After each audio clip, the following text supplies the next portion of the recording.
ar iš tiesų įmanoma išvengti tų priverstinių priemonių iš visų psichiatrijai.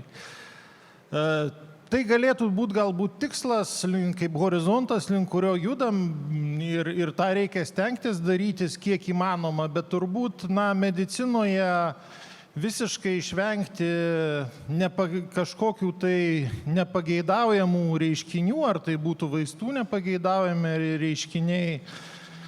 Galų gale tai yra skausmas po operacijos, skausmas po įvairių procedūrų, nemalonūs pojūčiai, turbūt neįmanoma išvengti. Galų gale neišvengiamų blogybių ne tik medicinoje yra daug.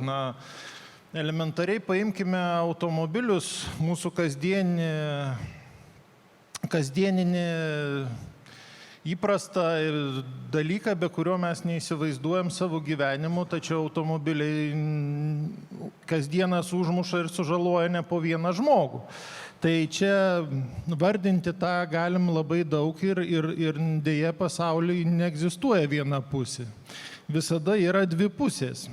Ir aš pradėčiau, kalbant aišku apie bet kokią prievartą medicinoje ir apskritai visuomeniai, tai yra begalė tarptautinių dokumentų, kurių turbūt pats pirmas yra Visuotinis žmogaus teisių deklaracija, kuri priimta ir paskelbta 1948 metais ir turbūt patys metai pasako, dėl ko jinai atsirado. Be abejo, tai pasiekmėtų iš esmės Antrojo pasaulinio karo, kada žmonės pamatė tas baisybės, kurios vyko karo metu, koncentracijos stovyklose ir panašiai. Ir tada visas pasaulis susimąstė, ko verta žmogaus gyvybė, ko vertas žmogaus gyvenimas, kančia ir taip toliau. Ir kaip matot, toj deklaracijoje visiems žinomis tiesos, kiekvienas turi teisę į gyvybę, laisvę ir asmens saugumą, niekas negali būti kankinamas ar patirti žiaurų, nežmonišką ir žeminti jo orumą elgesį ar būti taip baudžiamas. Ir aš dabar tiesiog tikrai ne šios dienos tema, aš prabėgsiu labai greitai per daugelį tarptautinių dokumentų, tiesiog jūs juos matysite, nes toliau šios deklaracijos dvasia buvo priimama vis daugiau dokumentų, kurie daugiau specializuoti jau po to medicinai, netgi psichiatrijai ir panašiai. Tai, kaip matote, gana greitai priimama Europos žmogaus teisių ir pagrindinių laisvių konvencija, Tarptautinis ekonominių, socialinių ir kultūrinių teisių paktas. Ir dar vienas svarbus dokumentas, tai yra konvencija prieš kankinimą ir kitokį žiaurų, nežmogišką ar žeminantį elgesį ar baudimą 1986 metų. Kodėl šis dokumentas yra svarbus? Todėl, kad jisai ir šiai dienai yra galiojantis, aišku, kaip ir kiti, tačiau šis dokumentas turi ir savo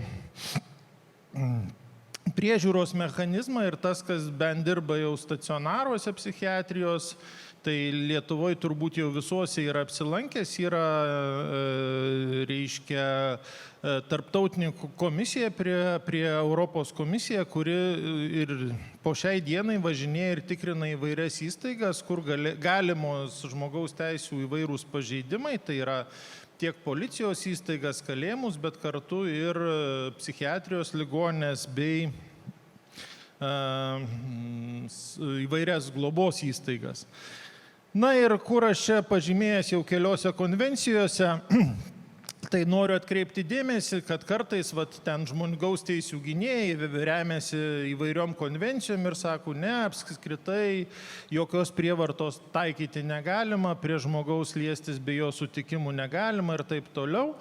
Tai čia raudonai aš pažymėjau, kad vis dėlto ir konvencijose jau aiškiai atsiranda apibrėžimai, kad tai galima daryti, tačiau tai galima daryti teisėtomis sankcijomis, teisėtomis priemonėmis. Ir jeigu mes viską darom laikydamasi teisės aktų reikalavimų, niekas negali sakyti, kad mes baudžiame, kankiname ar kažkaip kitaip žeminame žmogų. Taigi, vėlgi ta pati neįgaliųjų teisių konvencija, kuri neretai yra cituojama, tai vėlgi sako, kad tik neteisėta ir savavališkai atimta laisvė.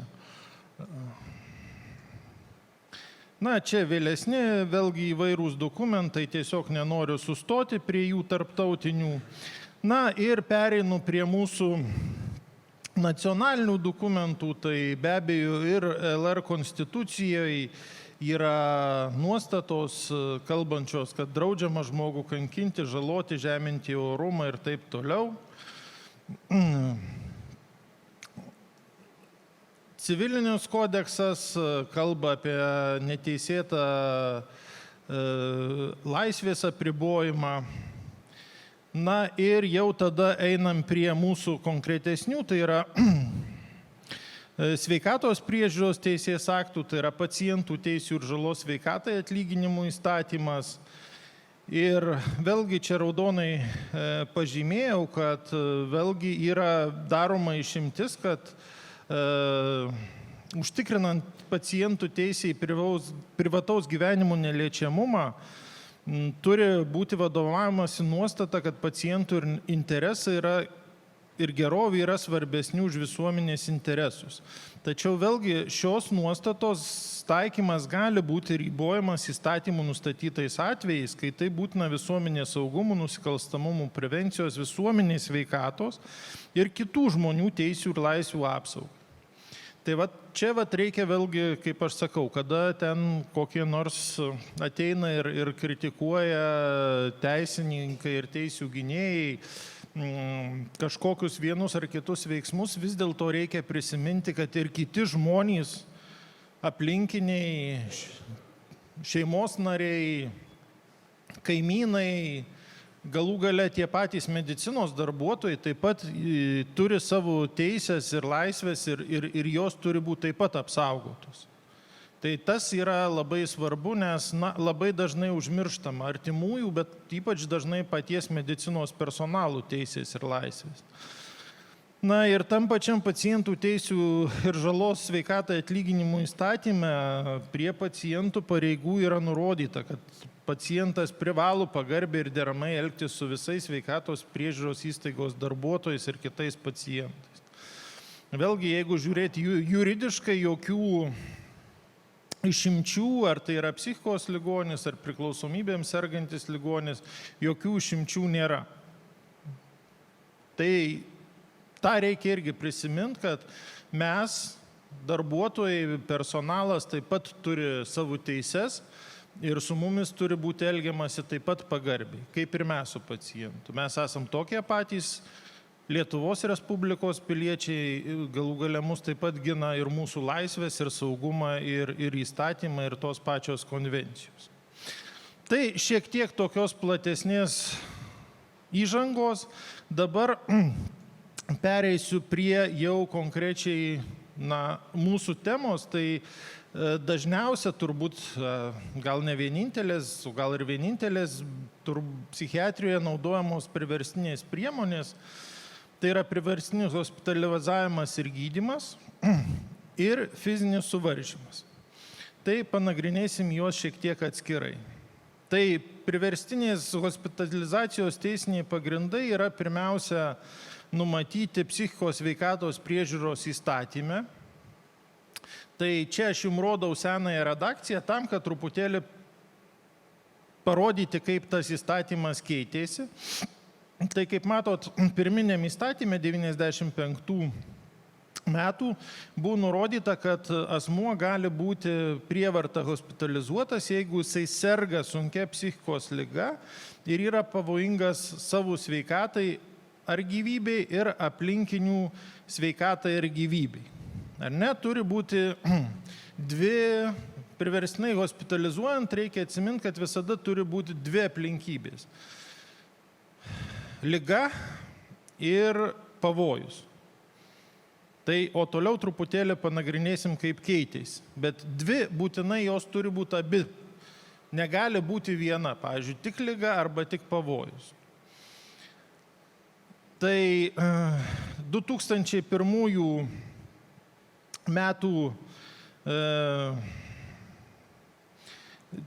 Pataisimas čia liečia daugiau būtent laiką, tai yra nedaugiau, reiškia, anksčiau buvo nedaugiau kaip 72 valandas, tai yra 3 paras, dabar jau yra nuo 2001 metų nustatomas 2 parų terminas arba 48 valandų. Na, čia dėl pacientų atstovų vėlgi turbūt nesustosiu ir jau ateinu į dabartinius laikus, tai yra į dabar galiojantį įstatymą, kuris įsigaliojo ne taip seniai palyginus 2019 metais. Tai kaip matote, vėl yra labai įdomus sprendimai dėl laiko. Jeigu buvo 3 paros, paskui grįžta prie 2 parų, dabar yra ne ilgiau kaip 3 darbo dienos teismų sprendimui, būtent teismų sprendimui. Tačiau, reiškia, kreipimuisi į teismą iš esmės mes turim tas pačias 2 paras. Tai čia dabar tas toksai pakankamai įdomi kolizija yra, kad tiesiog palikta teismui šiek tiek laiko. Daugiau, bet kreiptis mes vis tiek turim per 2 paras. Ir turbūt dar vienas esminis dalykas, kuris atsiranda, kuris jau anksčiau buvo įtvirtintas civiliniam kodekse, bet nebuvo psichikos sveikatos priežiūros įstatyme, kad jeigu atsimenat ankstesniam psichikos sveikatos priežiūros įstatymą, buvo, kad gali padaryti esminę žalą savo ir arba aplinkiniams. Tai buvo kalbama tik apie žmones. Tai dabar jau atsiranda ir pavojingumas turtui. Įsiveda nauja savoka, nauja kryptis, tai yra jeigu žmogus, tarkim, nemuša žmonos ar kaimynų ar kažko, bet niokioja, tarkim, kaimynų ar netgi savo turtą, daužo namuose baldus, televizorius, langus, tai vėlgi jau atsiranda galimybė, reiškia, jį vertinti kaip ir priverstinai hospitalizuoti.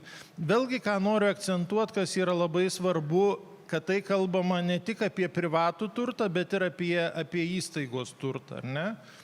Čia nėra išskiriamas. Vėlgi, jeigu pacientas yra agresyvus, tarkim, ir daužo, aš nežinau, savivaldybės turtą, policijos nuovados turtą, ar mūsų, sakysim, ligoninės, ar globos įstaigos turtą niokėja, taip pat tai yra jau indikacija būtent priverstiniam gydymui. Tai šitą reikėtų, tai tokia jau naujų įstatymų nuostata. Kas gali... Dar vienas dalykas atsiranda, čia jau gal nėra labai aktualu visiems, bet vis dėlto yra tokia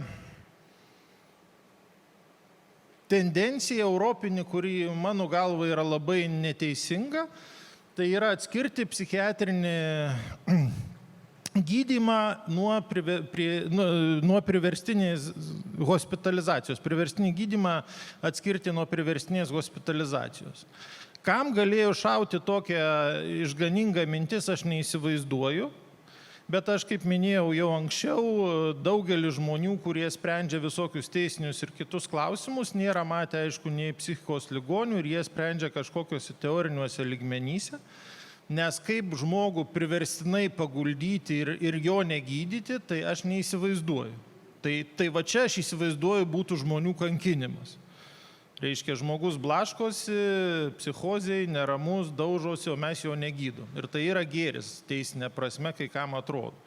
Tai ačiū Dievui ir čia ir Onutė gali paliudyti, dalyvavo tuose įstatymų svarstymuose, mes irgi labai smarkiai turėjom įrodinėti šituos dalykus, na ir Lietuvoje jis taip padarytas toks kompromisinis variantas, kad lyg ir vienu teismų sprendimu tiesiog, reiškia, reikėtų prieš tai paprašyti jo sutikimų atskirų gydymų.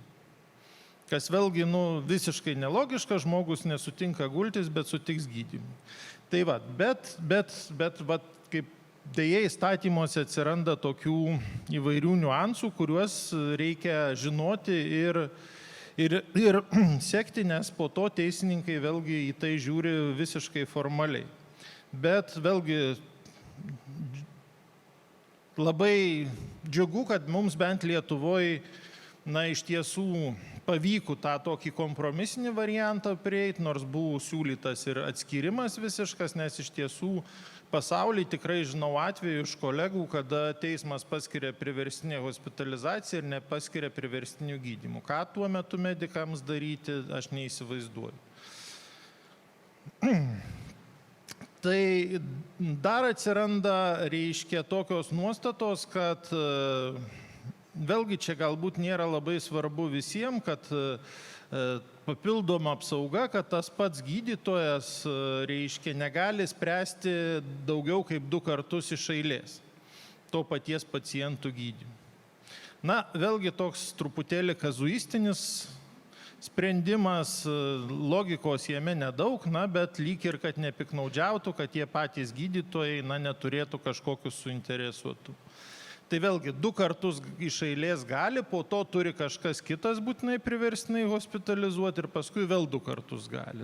Toks aišku formalumas, bet jis yra įstatyme ir aišku didelėse ligoninėse, kur daug gydytojų, tas nesudaro problemos, bet aišku mažose ligoninėse kartais būna problemų. Bet įstatymas, kaip sakoma, yra įstatymas ir niekur nuo jo nedingsi. Na ir kaip minėjau, yra tos 3 paros, per 3 darbo dienos, per kiek turi teismas duoti sprendimus, bet kaip minėjau, pati įstaiga turi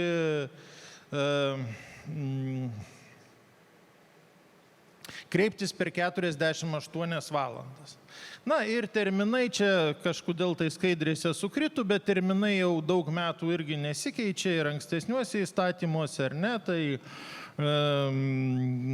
pirmą kartą neilgiau kaip 1 mėnesiui, nuo gydymų pradžios, vėlgi reiktų atkreipti dėmesį, ne nuo teismų sprendimų, bet nuo gydymų pradžios 1 mėnesiui gali būti priverstinis hospitalizavimas ir gydymas skiriamas. Antrą kartą galima neilgiau kaip 6 mėnesiams. Tai dar vienas dalykas svarbus šitoj vietoj, kad ko dažnai, galbūt ir visuomenė, ir kiti nežino, kad vis dėlto, jeigu teismas paskiria 30 dienų arba pakartotinai 6 mėnesiam, tai nėra teismo nuosprendis kaip nusikaltėliui, kad mes tą laikotarpį privalom jį ir išlaikyti. Ne, gydytojų sprendimu anksčiau nutraukti mes visada galim. Tai tas irgi yra svarbu kartais ir kalbantis su artimaisiais ir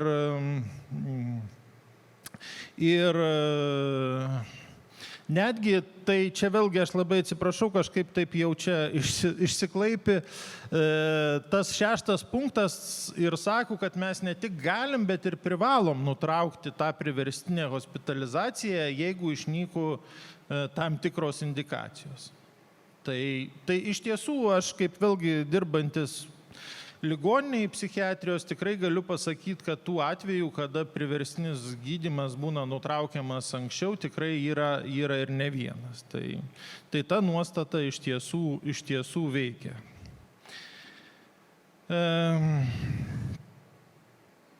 Dabar dar vienas labai įdomi nuostata. Dar aš atsiprašau, nepaminėjau, dar kas keitėsi naujam įstatyme. Tai jeigu ankstesnėme, reiškia, įstatyme buvo parašyta, kad sergantis sunkia psichikos liga, tai kartais iškildavo tų problemų, reiškia, kad žmogus, pavyzdžiui, po savižudybės, ar ne, ir jisai toliau žada nusižudyti, dėl to, kad jisai ten išsiskyrė su mergina, su vaikinu ar dar kažkas. Ir, kaip negalim pasakyti, kad jis serga sunkia psichikos liga, ar ne? Tai iš esmės dabar jau atsirado nuostata, kad reiškia, kad sunki psichikos liga yra pakeista sunkia psichikos būsena. Tai nebūtinai liga, bet jis šiuo metu yra sunkios būsenos. Ar ne? Arba atveža psichozinį pacientą, kaip dabar labai dažnai dėja pas mus patenka psichoziniai pacientai su narkotiniam įvairiom psichozėm, iššauktau narkotikus, visiškai jaunas, sveikas žmogus, jisai atvažiuoja su visiška psichoze dėl to, kad pavartojo narkotikų. Vėlgi mes negalim traktuoti, kad jis serga sunkia psichikos liga, nes jis, neserga. Jis tiesiog pavartojo to, ko nereikia. Ir tada vėlgi lieka ta galimybė jį stacionarizuoti, nes šiuo metu jo būklė yra sunki. Tai tą truputėlį kažkur skaidrėse praleidau per skubėjimą, tiesiog pasakau žodžiu. Ir labai įdomus atsirado 13 straipsnis, kad reiškia, kad vėlgi turbūt žinot, pasaulyje gana dažnai yra ta vadinamas antrosios nuomonės, second opinion galimybė. Tai šiuo atveju jinai vėlgi įtvirtinama įstatymė yra naujajam, kad žmogus, kuris hospitalizuotas prievarta, jisai turi, reiškia, teisę į 3 gydytojų vertinimą, kurie gali nesutikti su pirmu vertinimu. Tai yra į 3 nepriklausomų ekspertų vertinimu. Bet vėlgi šitas priimtas sprendimas 19 metais ir jis, pakankamai, kaip aš minėjau, logiškas, remiasi tarptautinė patirtim, bet čia dar vienas klasikinis pavyzdys, kaip gerą idėją SAM įsakymais galima paversti visiškai niekinę, nes įstatymė buvo įtvirtinta, aš čia rodau SAM įsakymas buvo išleistas dėl to papildomų psichikos sveikatos būsenos vertinimo. Ir vėlgi čia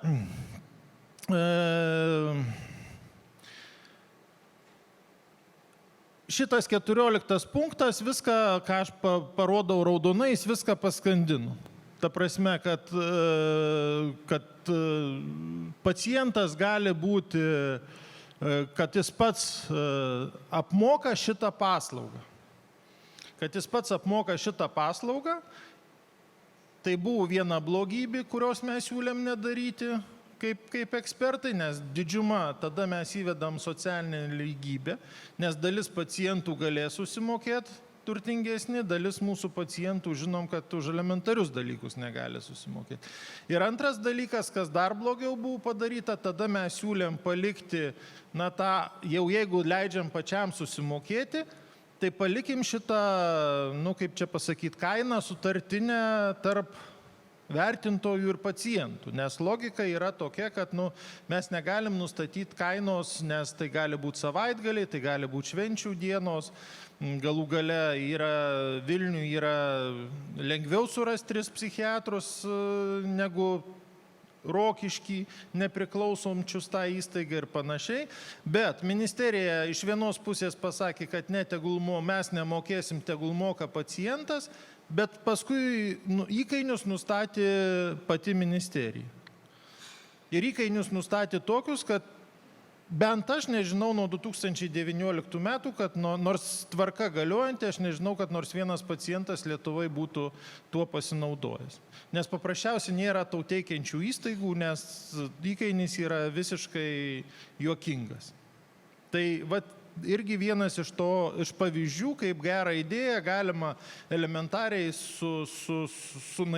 realiai sunaikinti, nes, sakau, tas procesas nevyksta Lietuvoje, vien tokiais kvailais sprendimais, kada nėra skiriamas tam finansavimas.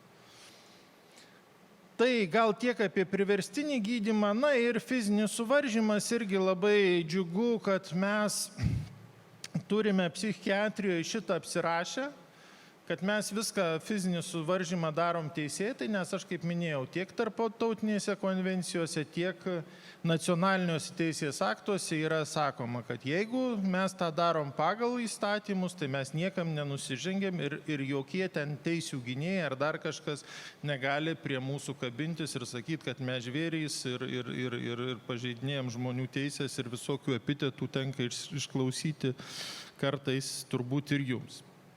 Taigi, reiškia, dėl fizinių suvaržymų. Tai yra 3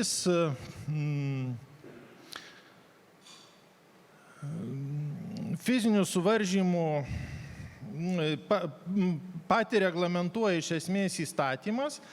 Vėlgi tas 2019 metų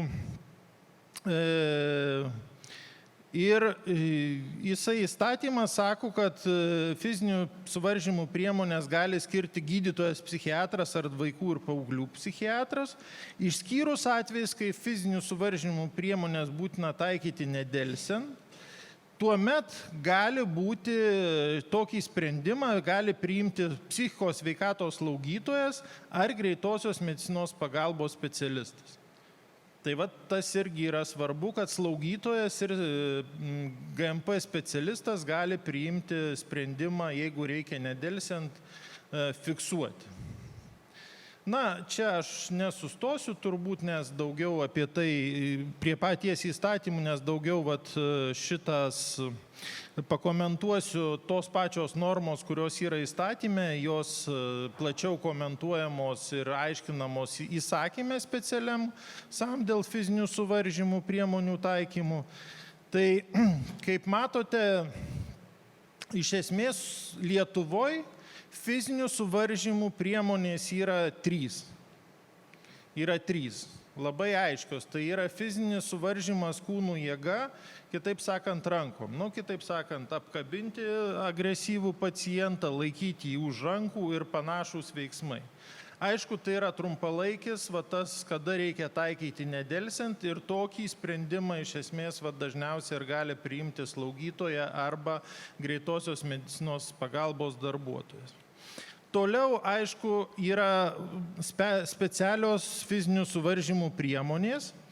Antras būdas, tai Lietuvoje šitų priemonių yra kol kas, mano žiniom, taikomi tik fiksaciniai diržai. Tai kol kas aš kitų priemonių nežinau, pasaulyje būna ten tokių lovų su tinklais ir panašiai, bet vis tiek turbūt populiariausia, kiek teko matyti, tai vėlgi naudojami diržai. Na ir dar vienas naujas dalykas atsiranda, kuris yra legalus ir galimas būtent psichiatrijos ligoninėse, nors čia atsimenam buvo skandalų socialinės globos įstaigose dėl tų vadinamų izoliatorių, tai psichiatrijos ligoninėse mes išsikovojam tą galimybę, kad jeigu yra poreikis, pacientas gali būti izoliuojamas atskiroj patalpoj. Na, prieš taikant reiktų išnaudoti visas kitas galimybės, be abejo. Ir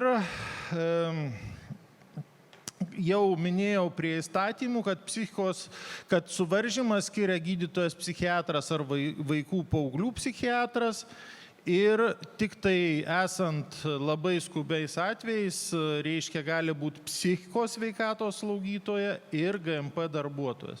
Vėlgi apačioj čia jau yra mano postscriptum ne iš įstatymų, iš tiesų atkreipiu dėmesį, kad jokiais būdais negali skirti nei slaugytojų padėjėjas, nei kitas personalas, nei apsaugos darbuotojai, niekas. Gydytojas psichiatras, ekstra atveju vis tiek turi būti psichikos sveikatos slaugytojos sprendimas.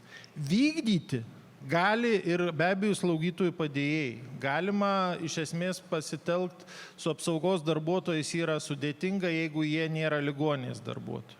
Tarkim, atvažiuoja apsaugos firma. Čia jau yra tokių niuansų, bet tarkim, nereikia painioti skirti ir taikyti. Be abejo, slaugytoja, jeigu ten yra ūmus vyrų skyrius ir